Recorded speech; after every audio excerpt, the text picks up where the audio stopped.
but one thing I will do is tell you a few of the major things that I've learned from her and choose to implement in my daily life. Things that she was and that I can only hope to emulate myself. A good friend of mine once told me that every human is like a collage of the people that they've met and the things that they've seen. Whether they picked up the small mannerisms, a habit from a friend, actively chose to do something because they respected someone so much for doing the same, or even if they themselves were never given respect and they wished to do the opposite for others. I always thought it was beautiful, and if I am indeed a collage of the people I've met and their actions, I pray that even an ounce of them are from my grandmother. She was and continues to be a pillar in my life, and an inspiration as a woman and as a human. Carolyn Rinsley was the woman who taught me how to sew, who helped teach me how to care for plants, and pretty much almost everything that I know and love doing was from her.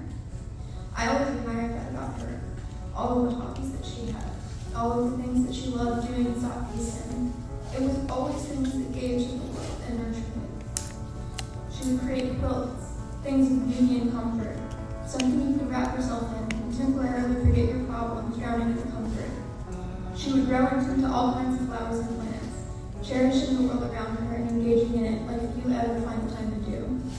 She taught me how to propagate plants, which, for those who don't know, is when you take a little leaf or a little twig and you take really, really good care of it, and a whole new plant comes out of it.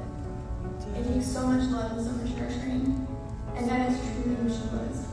She was a nurturer, a beautiful human who could not add a negative thing to this world if she tried. I pray that I can approach the world around me in the same way. I hope that when given something small, I don't even stutter before excitedly making the most out of it. I hope I can care for those around me and bring them up to the wind when they feel like all they are is a fallen twig that any other person would have stepped on. I'll always remember sitting on her back porch with her as a kid when she was teaching me how to sew. It was a huge part of my childhood and some of my most cherished memories. We could talk for hours or sit in complete silence, and both were equally comforting. She would often tell me stories of her life, how she met my grandfather and all the romance it entailed. And even in my admittedly embarrassing early years of mild misandry and romance repulsion, I could not help but admire it still and look up to the relationship. How two people could love one another that strongly and it never ceased. I guess she could cross that off the list of things that she gave me as well. She taught me the beauty of romance in the world and the power it holds, whether it's with another or yourself. When I was little, I was given a lot of dolls. I was given Barbies and baby dolls, and I never played with any of them. I was not a nurturing person. I was not maternal. But there was one exception, and that was Monster High dolls. And if you don't know what that is, they had weird colored skin and colored hair, and I loved it so much because they were weird and they were fully confident in it. And I saw myself in that. And I hope I could be like that someday.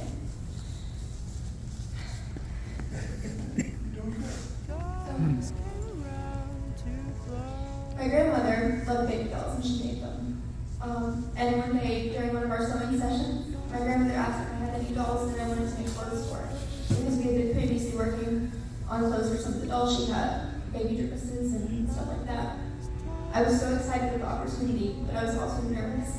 I was nervous at how she would react, seeing how different our tastes were. These were borderline gothic dolls that would give most other women in my family her age a heart attack.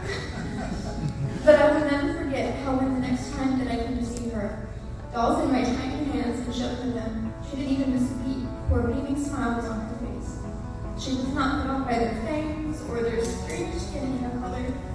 She was just happy to engage in something that I loved and that we both liked the same thing playing. She even gushed over what pretty clothes they had, and when she asked me if I wanted to dress like that someday, and the shy little girl that I was said yes, the only thing she said to me was, "You would be so beautiful." That is another thing I want to take from her examining body. I want to lead in my life with love before I judge, especially the things that differ from my own taste. I want to see beauty and difference in the unknown and not fear it. I want to be kind even when I don't understand.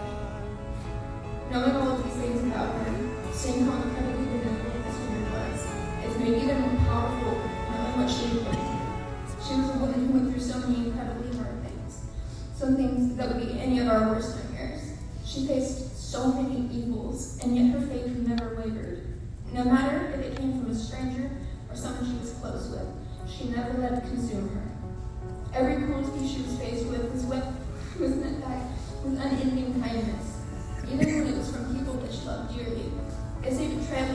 worst things that you can go through, especially because it only comes from those who you trust.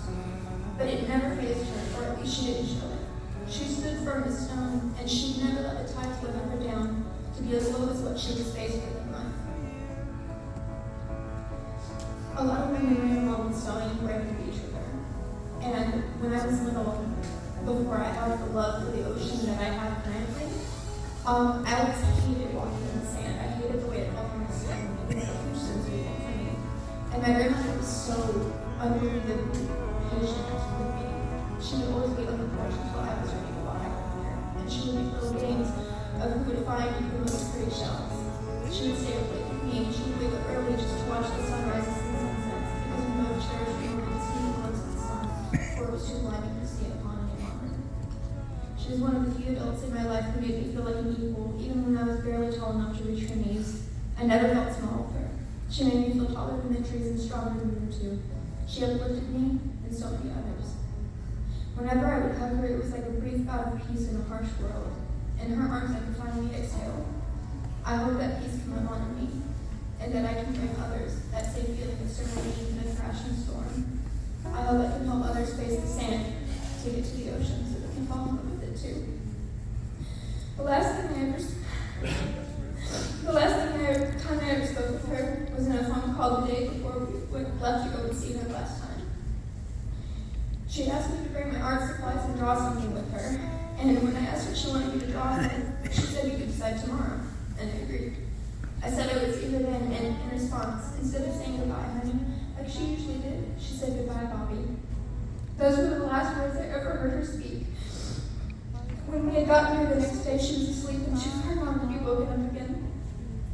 I'll always wonder what she would have had me draw for her.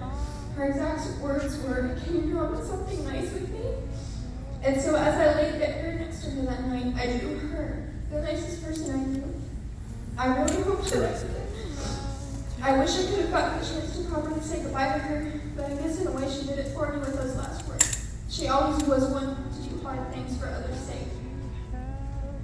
But make no mistake, this is anything but a tragedy. It's a blessing to know someone worth spending every second with and get what little time we did have with them. This is one of the most precious things one can ever experience. A love so strong and without condition that your soul is only comforted when finally reunited with theirs.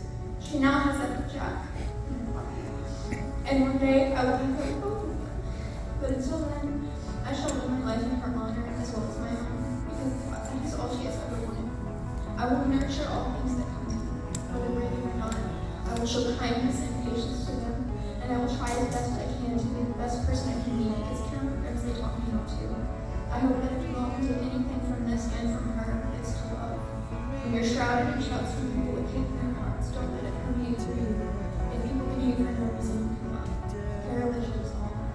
I hope you can rise above the tides too, and not drown in grief. I know most of you lost something greater that I couldn't possibly have. A mother, a sister, but she wouldn't want any of you to suffer from her leaving, no matter how big or little she left is. She wanted to honor the life she led. Funerals are always sad. They're waiting for the living to say goodbye to someone they love, whether they got a chance to, while they were alive or not. But while I cry, looking back on these memories, and knowing I can't make new ones with her, I never want such happy memories to be tainted by that. She is not her death, just as she wasn't her wins in life.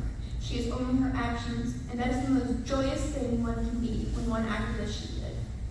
Rest in peace, Bobbie. You're finally reunited with Poppy at long last. I will always miss you, but you deserve to be able to run into his arms